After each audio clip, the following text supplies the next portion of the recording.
D के अहमद मुगल की report के मुताबिक सादिकाबाद डिप्टी कमिश्नर जहीर अनवर जप्पा का Sindh Punjab border check post अस्पताल और तरक्याती मंसूबों का दौरा। डिप्टी कमिश्नर जहीर अनवर जप्पा ने सादिकाबाद में Sindh Punjab border check post Kot Sabzal का दौरा किया, जहां बैनुल अक़वामी माल बरादर गाड़ियों की चेकिंग और मॉनिटरिंग के निज़ाम का तफसीली मुआयना किया गया। इस मौके पर ममनुआ अशिया की बैनुल सूबाई नकलो हमल रोकने के लिए सख्त मॉनिटरिंग की हिदायत की गई।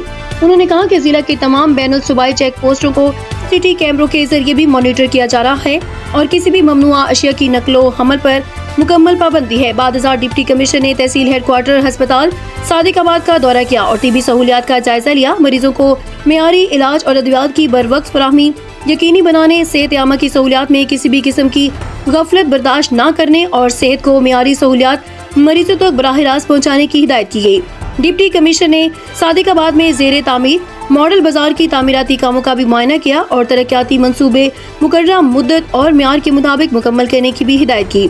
इस मौके पर असिस्टेंट कमिश्नर नदीम बलोच ने तरक्याती मंसूबों, चेक पोस्ट मॉनिटरिंग और दीगर अमूर पर तफसीली ब्रीफिंग दी। डिप्टी कमिश्नर जहीर अनवर जप्पा ने कहा कि वज़ीर आला पंजाब मरियम नवाज शरीफ के विजन के मुताबिक अवामी सहूलियात की फराहमी जारी है, शहरों को खूबसूरत बनाया जा रहा है और जिला के 9 बाजारों को मॉडल बाजार का दर्जा देकर तज़ीनो अरैश का काम तेजी से जारी है।